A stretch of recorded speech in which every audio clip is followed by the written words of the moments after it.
Laut selalu menyimpan rahasia. Ia tidak pernah benar-benar diam, meskipun tampak tenang. Di balik kilauan ombak yang bergulung perlahan, ada cerita yang tenggelam dan tak pernah ditemukan. Salah satu cerita itu adalah kisah Mary Celeste, sebuah kapal yang ditemukan mengapung sendirian di Samudra Atlantik, tanpa awak, tanpa tanda-tanda kerusakan, dan tanpa jawaban. Kisah ini dimulai pada pagi yang sunyi, tanggal 4 Desember 1872. Angin berembus pelan dan langit menggantung mendung tipis di atas lautan luas. Sebuah kapal dagang asal Inggris, De Gratia, sedang melintasi perairan lepas antara Azores dan Portugal ketika awaknya melihat sesuatu di kejauhan. Sebuah kapal lain, seolah melayang di permukaan laut, berlayar tanpa arah. Layarnya terkembang, namun tak dikendalikan. Tak ada isyarat bahaya, tak ada aktivitas di dek. Sunyi. Mereka mendekat, perlahan, hati-hati. Kapal itu adalah Mary Celeste, sebuah brigantin dua tiang yang berangkat dari New York menuju Genoa, Italia, sebulan sebelumnya. Kapal itu seharusnya membawa kaptennya, Benjamin Briggs, istrinya Sarah, anak perempuan mereka yang berusia 2 tahun, dan 7 awak lainnya. Tapi saat awak De Gratia naik ke atasnya, mereka tidak menemukan siapapun. Kapal itu kosong. Tidak ada jejak pertarungan. Tidak ada tanda badai. Persediaan makanan dan air masih cukup untuk berbulan-bulan. Barang-barang pribadi tetap tertata rapi. Bahkan, pakaian sang kapten masih tergantung di dalam lemari. Kompas dan sekstan menghilang bersama dengan satu sekoci. Tapi selain itu, semuanya utuh. Bahkan muatan alkohol industri dalam drum-drum besar di Palka tidak tersentuh. Namun yang paling mencengangkan adalah atmosfer yang menyelimuti kapal itu. Kesunyian yang tebal, seperti sesuatu yang tidak semestinya. Seakan waktu berhenti, meninggalkan kapal ini sebagai artefak hidup yang terdampar di antara dunia nyata dan dunia lain. Penyelidikan dimulai segera setelah kapal itu ditarik ke Gibraltar. Otoritas Inggris bingung, mencoba menjalin benang-benang logika untuk membentuk narasi. Namun setiap teori tampak pincang. Apakah ini pembajakan? Jika iya, mengapa tidak ada yang diambil? Apakah ada keracunan atau wabah penyakit? Tapi tak ada mayat, tak ada darah, tak ada bau busuk. Semua terasa seperti panggung yang ditinggalkan setelah pementasan terakhir. Beberapa orang menduga bahwa awak kapal mabuk dan memberontak. Namun catatan cuaca dan logbook kapal mencatat perjalanan yang normal hingga hari terakhir, 25 November 1872. Tidak ada catatan keganjilan, hanya baris-baris tulisan yang perlahan berakhir tanpa penjelasan. Terakhir kali terlihat, Mary Celeste berada 400 mil dari tempat ia ditemukan. Lalu, semua lenyap. Kisah ini menjadi legenda.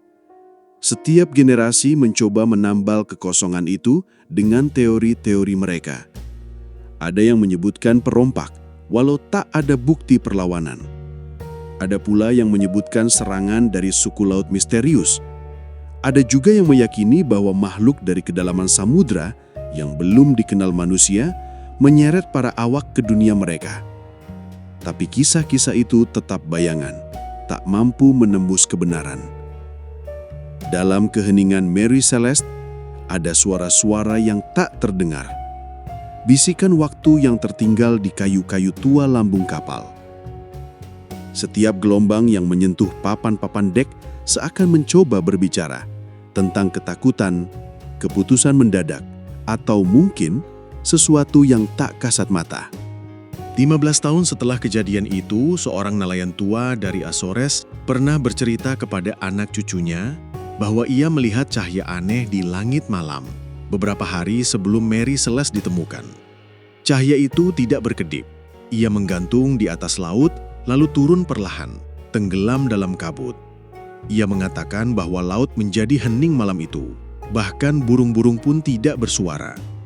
Apakah ini pertanda atau hanya imajinasi seorang tura yang menghabiskan hidupnya di laut? 1 abad kemudian, pada tahun 1999, Sekelompok peneliti mencoba menyelam ke rute yang pernah dilalui Mary Celeste. Mereka tak menemukan apa-apa, kecuali suara aneh yang terekam sonar. Suara yang menyerupai desahan, berulang-ulang, tanpa pola, namun tetap mengganggu. Para ilmuwan menganggapnya sebagai gema dari gua bawah laut. Tapi salah satu dari mereka, seorang ahli akustik, keluar dari proyek itu dan menghilang selama 3 bulan. Saat ia kembali, ia menolak berbicara tentang hasil penelitian itu. Dalam dunia pelaut, Mary Celeste adalah nama yang tidak diucapkan sembarangan. Ia menjadi semacam tabu, simbol kesunyian yang menganga di tengah lautan. Kapal-kapal yang melintasi jalur itu kadang meredupkan lampu, seolah memberi penghormatan kepada hantu yang mengarungi samudera dalam bentuk kapal kosong. Beberapa bahkan percaya bahwa Mary Celeste masih berlayar, dalam bentuk bayangan muncul di malam-malam berkabut dengan layar terkembang namun tanpa awak. Pada tahun 2007, sebuah laporan dari kapal kargo Norwegia mencatat pertemuan dengan kapal misterius yang muncul tiba-tiba di radar. Kapal itu melintas tanpa suara, hanya cahaya redup dari lentera tua yang terlihat di tiang layar. Saat didekati, kapal itu lenyap begitu saja. Tidak ada sinyal, tidak ada pantulan sonar. Tapi satu hal yang tertinggal di radar mereka, koordinat yang sama dengan lokasi Mary Celeste ditemukan lebih dari seabad sebelumnya. Apakah ini hanya ilusi optik? Atau lautan memang menyimpan lebih banyak dari yang bisa kita pahami? Mary Celeste pada akhirnya dijual kembali dan digunakan sebagai kapal dagang. Namun, kutukannya tidak berhenti. Pemilik-pemilik berikutnya mengalami kebangkrutan, kemalangan, dan kecelakaan. Kapal itu sendiri akhirnya karam di lepas pantai Haiti pada tahun 1885. Setelah kapten terakhirnya sengaja menabrakkannya ke terumbu karang untuk mendapatkan uang asuransi. Ironisnya, kapal itu tidak sepenuhnya hancur. Beberapa bagian lambungnya masih bisa terlihat saat surut, seperti tulang belulang yang menolak dilenyapkan. Beberapa penyelam melaporkan adanya aura aneh di sekitar bangkai kapal itu. Kompas mereka berputar tanpa arah. Peralatan elektronik gagal bekerja. Salah satu penyelam mengaku melihat sosok wanita berdiri di dek, mengenakan gaun putih dan memegang boneka. Namun saat ia naik ke permukaan dan kembali ke lokasi, bangkai kapal itu telah menghilang tertutup kabut laut yang tebal. Apa yang benar-benar terjadi di atas Mary Celeste tidak pernah diketahui. Ia menjadi simbol dari misteri abadi, cerita horor yang tidak memiliki hantu, namun dipenuhi kekosongan yang menakutkan. Mungkin justru karena tidak ada jawabannya, kisah ini terasa lebih menyesakan. Tidak semua hantu menampakkan diri dalam wujud.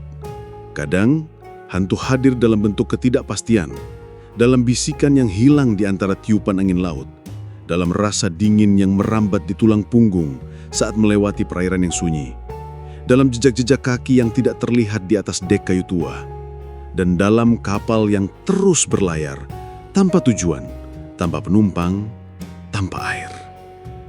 Mary Celeste bukan hanya kapal yang hilang. Ia adalah luka yang terbuka di permukaan laut.